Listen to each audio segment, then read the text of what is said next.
It was close to midnight. The highway stretched out like a black ribbon, empty and endless under the weak glow of my headlights. The air outside was dead still.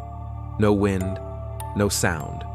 Just me, my car, and the humming tires eating up mile after mile. I had been driving for hours. My body was stiff, my eyelids heavy. Even the coffee in my cup holder was stone cold. The world outside the windshield looked abandoned. No cars, no streetlights, just forests, shadows, and the occasional mile marker flashing by. Then, ding. The GPS lit up. Faster route available. Save 10 minutes. 10 minutes at midnight felt like a blessing, but something in me hesitated, a cold pinch in the gut. Still, exhaustion makes you careless. My finger tapped accept. The arrow bent left, guiding me to a turnoff I hadn't noticed before. The exit looked wrong. No lights, no signs of life, just a dark mouth of trees.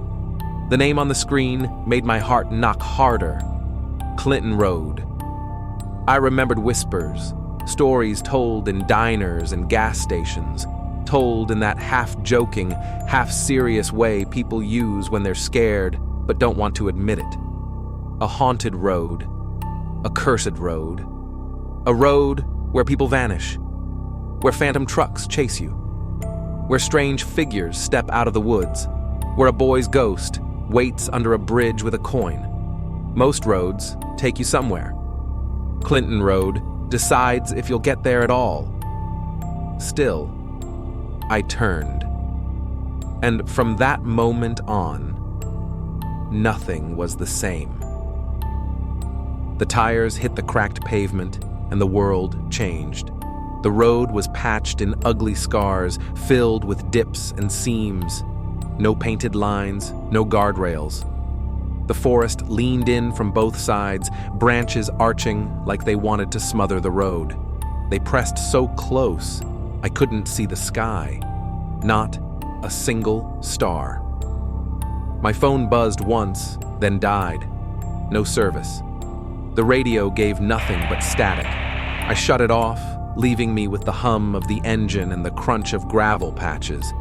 The air through the cracked window was colder here. Damp. Heavy. It smelled faintly of iron, like rusted metal, like pennies rubbed between wet fingers. The dash clock ticked louder than it should, each second like a nail being driven in. "Relax," I muttered. "It's just a back road." But the deeper I drove, the more wrong it felt. The forest seemed alive, watching. At one bend, my headlights swept across something on the roadside. For a second, I thought it was a deer, but it wasn't. It was a dog, mangy, ribs showing. Its mouth hung open like it wanted to bark, but no sound came out. Its glowing eyes locked on me. Then it stepped backward into the shadows and disappeared like smoke. I swallowed hard.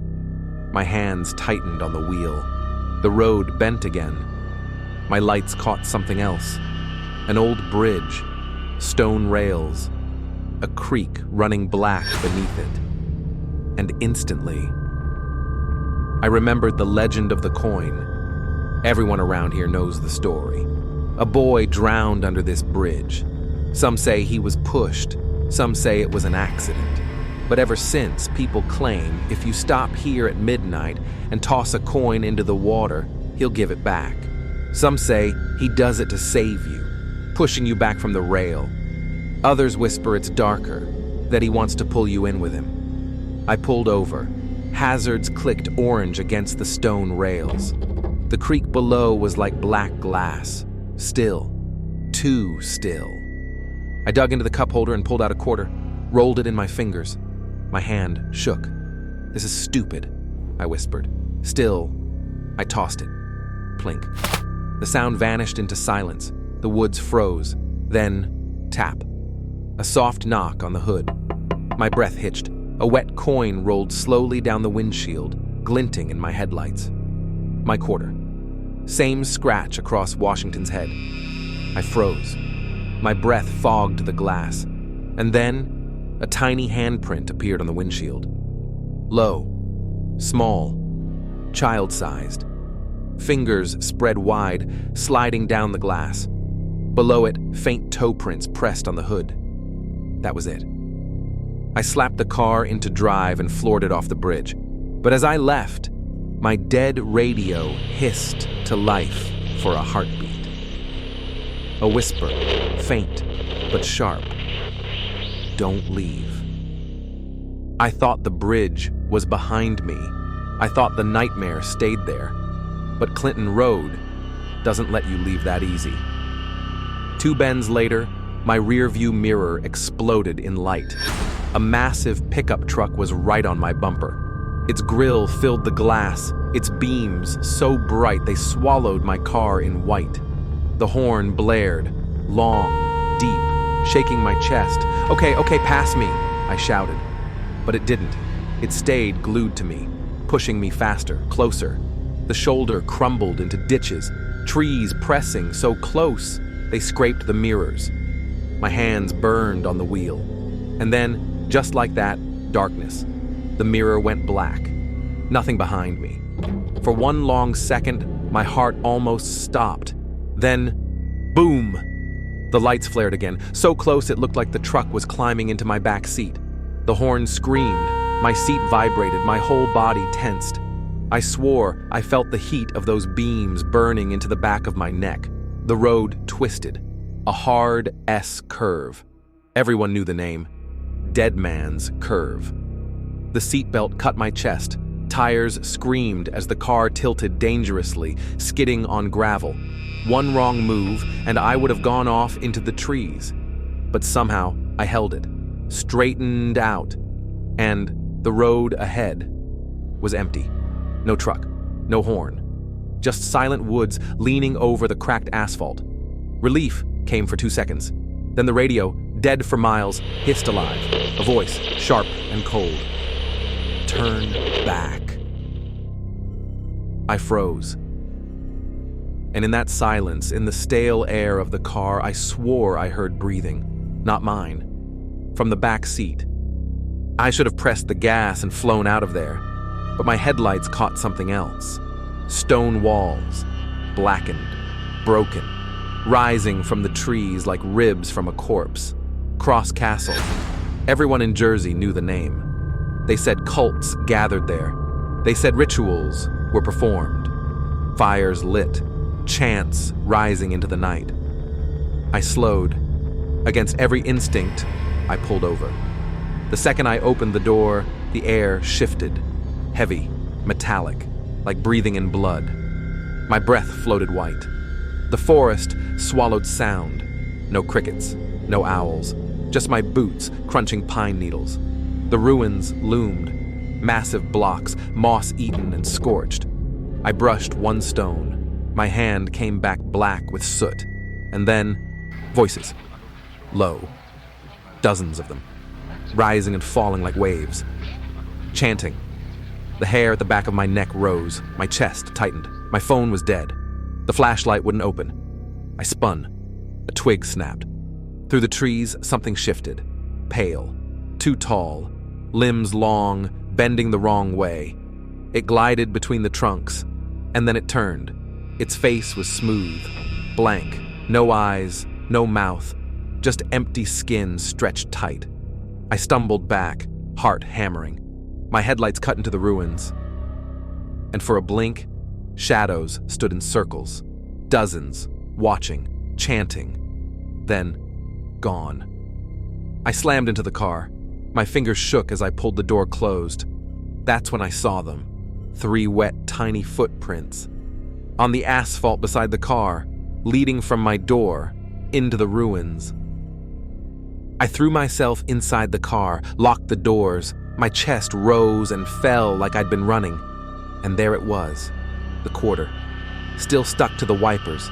It glistened in the weak headlights, a wet silver eye staring straight at me. It wasn't just a coin anymore. It was a chain, a curse. My throat was dry. I'll put it back, I whispered. My voice cracked, but the boy wasn't waiting. The mirror erupted in light. The truck was back, closer, angrier. Its horn bellowed like a beast, shaking the glass. The lights burned so bright, the rearview mirror became a wall of white. My car shook under its weight. The road bent, tree branches scraping against the roof, as if the forest itself wanted to close me in. I gripped the wheel so hard, my knuckles ached. "Just get me to the bridge," I begged under my breath.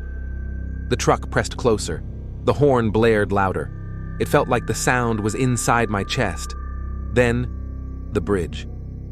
Stone rails stretched out like open arms waiting to swallow me.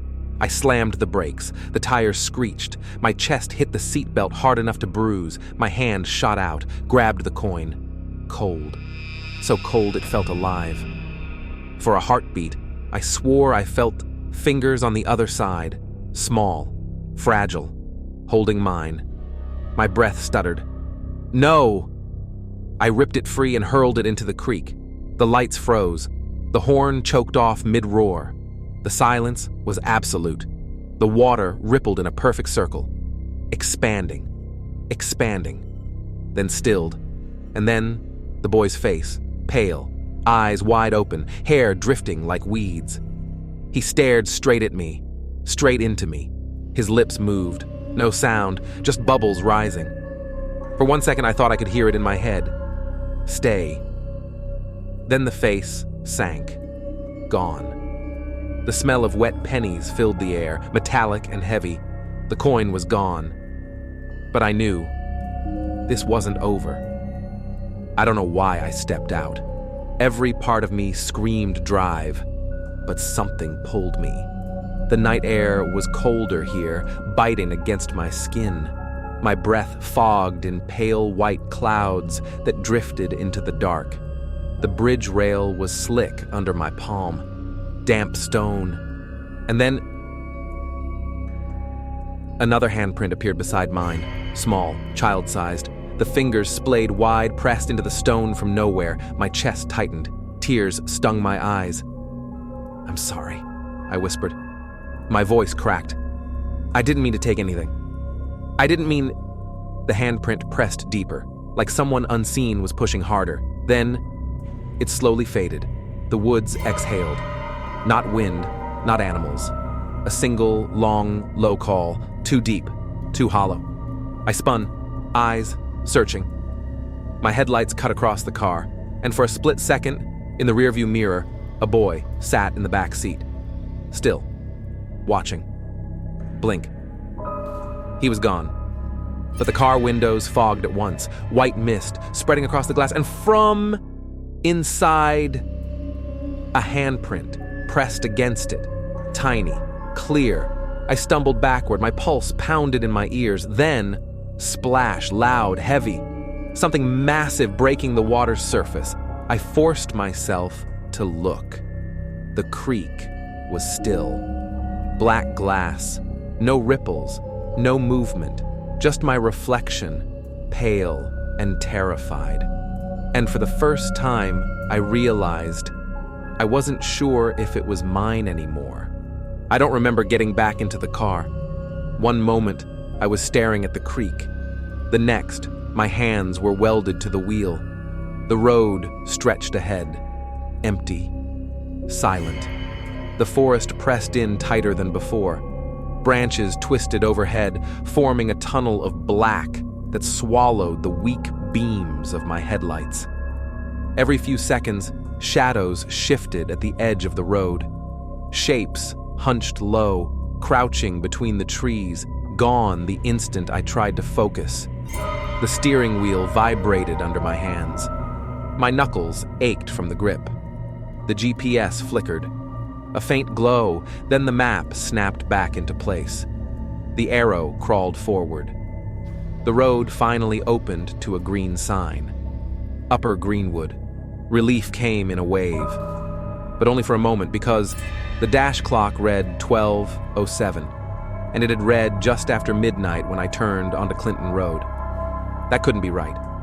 I had been out there for longer. Too long. The road had stolen time. I pulled into the first gas station I saw. Bright fluorescent lights cut through the dark, buzzing faintly overhead. People moved casually, fueling cars, grabbing snacks, talking on phones, completely unaware, completely normal. I stepped out, legs trembling. My body felt heavy, like I was dragging something invisible with me. Inside, I bought a coffee just to hold something warm. The smell was sharp, bitter, grounding. I reached for change. My pocket was empty. No quarter, no bills, nothing. The cashier smiled. "Keep the change?" I froze. My throat tightened. "Yeah," I whispered. "He already did." I turned to leave. That's when I saw it. The car door glass was fogged, white and damp, and pressed into it. A handprint. Small. Wet. I froze. My heart thudded in my ears. When I looked again, there were 2, then 3. Handprints blooming across the inside of the glass. Tiny fingers, dozens of them, pressing from within. My knees weakened. I staggered backward into the gas station light. But nobody else seemed to notice. They just moved around me, filling their tanks, sipping sodas, living their lives, while the glass of my car filled with the evidence that I hadn't come back alone. So here's my warning. If your GPS ever tells you to save a few minutes, and the sign says Clinton Road, don't. And if you do, if you're stubborn enough to think you'll make it through without a story, remember this. You might leave Clinton Road behind, but Clinton Road might not leave you. It waits. On bridges where coins don't sink, in woods where voices never stop, in mirrors fogged by hands that aren't there. You might think you escaped. You might even laugh about it later. But one night, when you're alone in your car, the windows will fog, and a small handprint will press from the inside. That's when you'll know the truth. You never really left. And whatever you do, don't bring anything back.